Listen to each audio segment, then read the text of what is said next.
Alhamdulillah Rabbil Alamin wa sallallahu ala nabiyyina Muhammadin wa alihi wa man wala. Alors ce qu'on vient de dire maintenant en soniqué, le prophète on avait dit, lui, c'est la première mosquée qui a été construite, c'était ici, Quba. Et le prophète quand lui il est venu dans sa prière, vous voyez le deux trous que vous voyez en haut, je pense, c'est visible. Hein? Et entre le milieu où qui se croise, ça tombe par là. C'est là où il a prosterné le prophète sallallahu alayhi wa sallam dans sa prière, dans cette mosquée ici. Donc c'est pour cela, si on vient ici, c'est pas obligatoire que je fais le 2 rakas ici. N'importe où dans la mosquée, 2 unités de prière, la récompense que le Seigneur nous donne, c'est l'Umrah. Nous, on est à Médine ici pour partir à la Mecque pour faire l'Umrah. Alors on a la récompense de l'Umrah, mais il y a la condition, c'est quoi? Il faut qu'on fasse le wudu chez nous.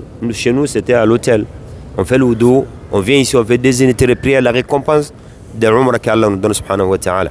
Le prophète venait ici chaque samedi. Comme Ibn Umar dit dans les hadiths, souvent il vient à pied et souvent il vient sur le monture aussi. Donc de faire 2 rakas.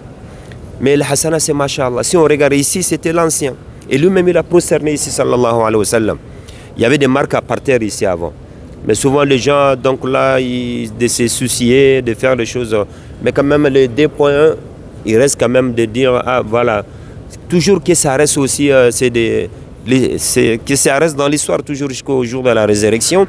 Et qu'on sait quand même, c'est la mosquée, première mosquée en islam.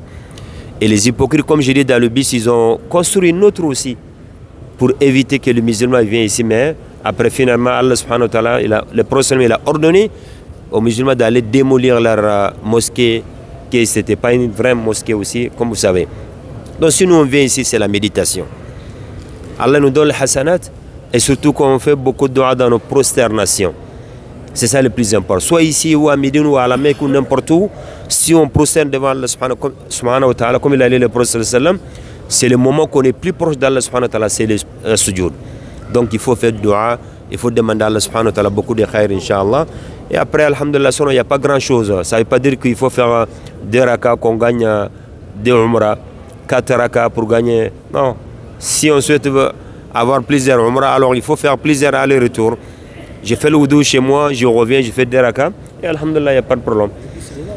Le bis, il est là, il n'y a pas de problème, Inch'Allah. Donc c'est ça seulement. Si on vient ici, on fait la prière, après on part, Inch'Allah. C'est bon? Est-ce qu'il y a des questions pour tout le monde? Inch'Allah. L'outil quel kalam ba'din, Inch'Allah. Là, c'est bon pour tout le monde? Est-ce qu'il y a des questions avant qu'on part? On profite de voir l'endroit, d'expliquer, Inch'Allah. Et après le reste, Inch'Allah, c'est facile. سبحانك اللهم وبحمدك نشهد أن لا إله إلا أنت نستغفرك ونتوب إليك وآخر دعوانا أن الحمد لله رب العالمين. العالمين وصلى الله على الحبيب المصطفى محمد وآله ومن والاه. Inch'Allah, on est là, ici aujourd'hui. Là, c'est très important. Il y a 2 choses. Souvent, on est content. Et d'un côté aussi, c'est triste. Alors, je commence par lesquels parmi les 2? Triste. Hein? Alors, triste, c'est bon. C'est ici que la bague de prophète sallallahu alayhi wa sallam s'est tombée là-dedans ici. C'est cela le pire. Vous voyez, donc toujours, c'est resté quand même comme dans la mosquée.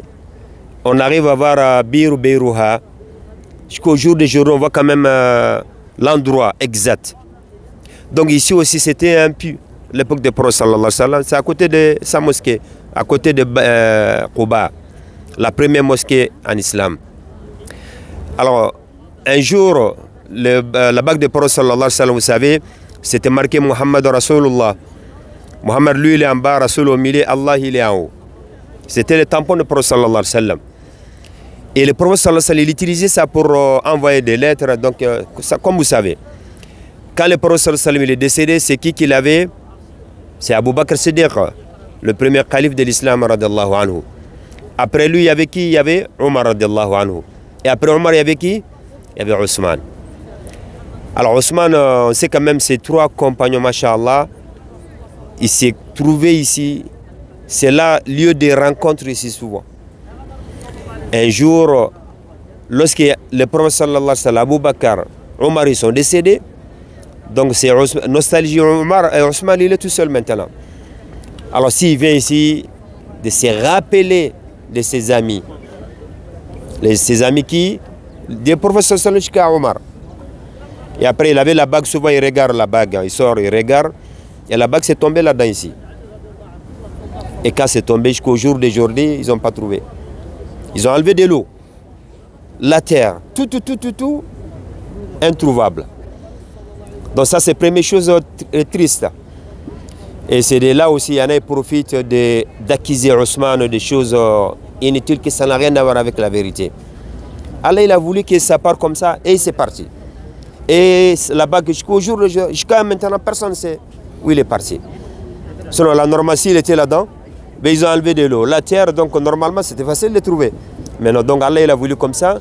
On ne va pas rajouter de dire voilà, ça, c'est pas à nous. Maintenant, quand je dis il y avait des choses, on a commencé par le... Quand je dis c'est triste parce que la bague de procession s'est tombée là-dedans. Et c'était l'époque de Ousmane.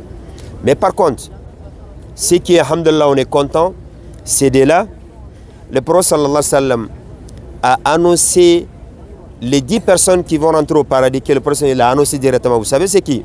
Alors préparez-vous, moi je vous donne les 4. C'est à vous de chercher les 6.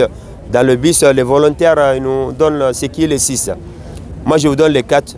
Alors, Abu Bakr Siddiq, Omar, Ousmane, Ali radiallahu anhum. Donc là, moi j'ai 4. C'est à vous de chercher les 6. On est d'accord? Ça s'appelle Al-Ashar al-Mubashirin bil-Jannah. Les 10 personnes que le prophète a nommé de dire telle personne il va au paradis, c'était ici. Donc à la base, si le prophète vient ici, l'eau c'était doux. Donc il vient, il s'assoit. Et Abu Bakr rejoint, Omar, ainsi de suite. Donc c'était un endroit quand même, mashallah. Donc il a annoncé les noms, c'était là.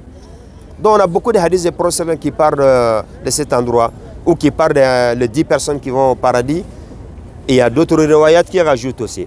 Mais si nous on vient ici, l'important c'est quoi? Pas pour dire qu'on touche, pour chercher des barakas. Non, on sait c'est quoi l'adoration. Mais devient, quand on vient ici, la méditation.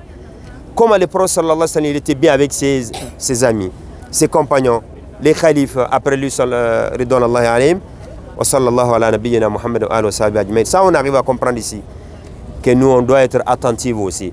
Que quoi qu'il arrive, les gens, ils vont nous accuser. Les gens, ils vont dire des choses aussi. Mais surtout, il ne faut pas écouter toujours. Si on écoute toujours, ben, on ne va pas finir. Hein. Ben, ils ont accusé Ousmane de beaucoup de choses. Mais jusqu'au jour d'aujourd'hui, on parle de Ousmane. C'est pour cela qu'il a dit Al-Rima, la médisance, c'est très grave en islam. Le fait de dire à telle personne, il est comme ça, c'est comme tu es en train de lui donner des hasanats aussi. Parce que tu parles des choses que, même si c'est vrai. Parce que nous, on pense que la médisance, c'est quoi? De parler à quelqu'un, il est absent, non. Même souvent à sa présence, mais tellement il n'aime pas ou il n'aime pas, donc il ne faut pas le dire. C'est ça en islam aussi. Mais surtout s'il y a des choses qui vraiment, on dit des choses qui, or là, ça n'existe pas, ça c'est purement, c'est calomnie en islam. Et c'est haram, c'est très grave. Donc les manières qui s'est croisés ici, les 4 khalifes avec le prophète sallallahu alayhi wa sallam, c'est là-bas aussi, ils sont enterrés aussi dans la mosquée, les 3. Abu Bakr, Omar et le 3e, on a dit c'est Omar. Abu Bakr, le prophète sallam, Abu Bakr et Omar. Et Ousmane aussi, donc lui, non, lui c'est Bakr comme on avait expliqué. Mais ici quand même, il y a que la bague est tombée ici. Mais il s'est trouvé ici, alhamdulillah. Vraiment c'est très important si on vient de méditer, de réfléchir. Et après ça nous donne quand même beaucoup de khair, alhamdulillah. Que le prophète sallam, peut-être nous on est là. Peut-être le prophète il est passé à côté ici. Qu'on a mis des pieds là où le prophète il a mis ses pieds. Parce qu'il a vécu ici, alhamdulillah, lorsqu'il a construit la mosquée, ses côtés et les jardins qui sont autour aussi, c'est des choses, mashallah. Donc on va essayer de s'arrêter là parce qu'on a d'autres endroits aussi. Juste de voir l'endroit, de méditer après, alhamdulillah, en khair, inshallah. Est-ce qu'il y a des questions, inshallah? Préparez vos questions, n'hésitez pas s'il y a des questions avant qu'on parte ou dans le bus, inshallah. سبحانك اللهم وبحمدك نشهد أن لا إله إلا أنت نستغفرك ونتوب إليك وآخر دعوانا أن الحمد لله رب العالمين